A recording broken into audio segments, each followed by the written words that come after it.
I was tagged by my boy Cam over at Candlelight Fragrance Reviews, and he burdened me with this task to pick 4 fragrances for life, one for each season. And this one's Designer. So let's find out which ones I have picked, what I have chosen.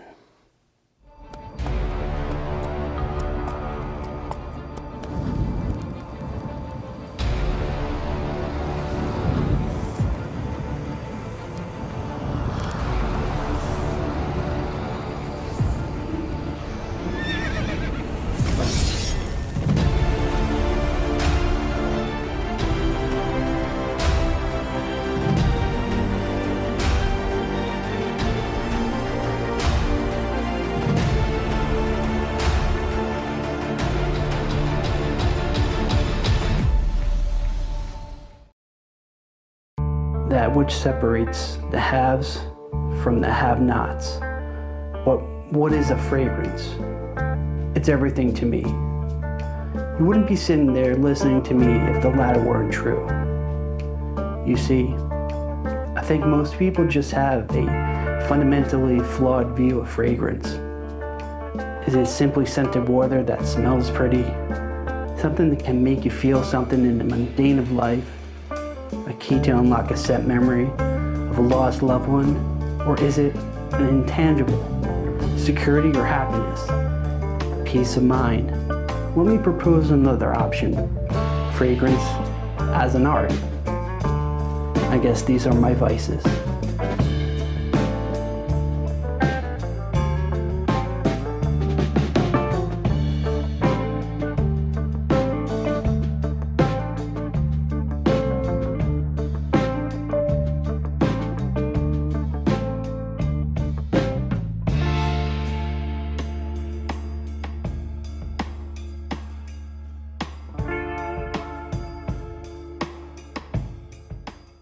Welcome back to another edition of The Fragrance Shark. If you're new to this channel, this is where I decant out to you fragrance reviews, lists, and everything else that's fragrance related. This was a very hard challenge for me.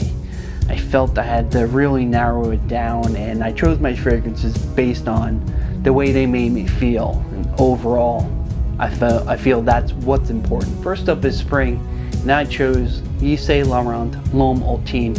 You really see this pop up a lot on people's spring list, and rightfully so. This has the original L'Homme DNA, which I absolutely love, with the added note of rose, sage, and cedarwood, which adds to me like a little bit of charisma to it.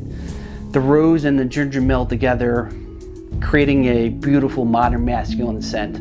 It's almost like a spicy rose.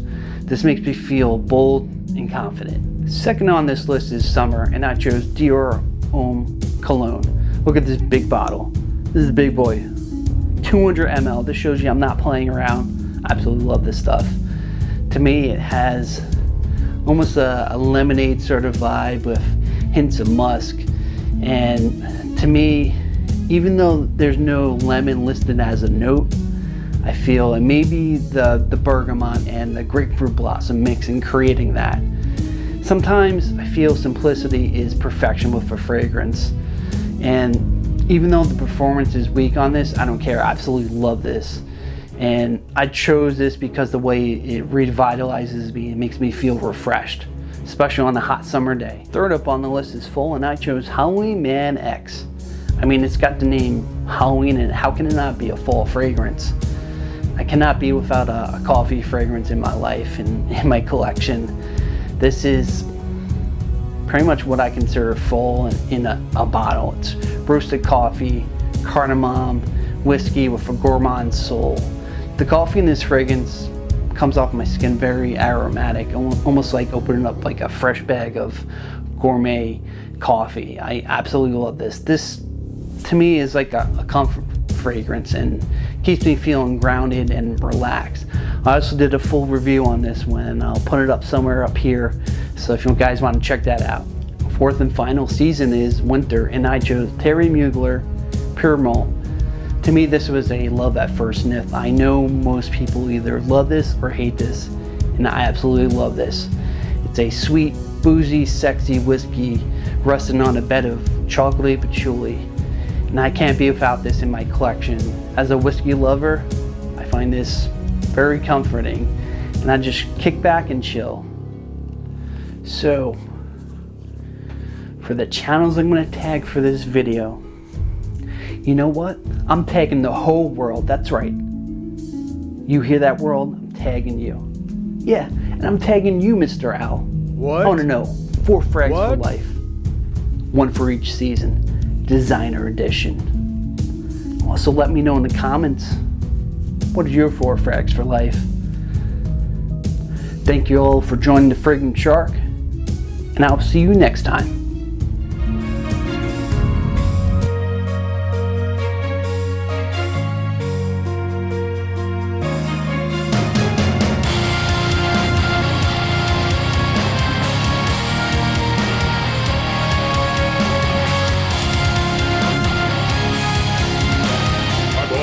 This piece is what all true warriors strive for. I just wonder what Ganon's up to.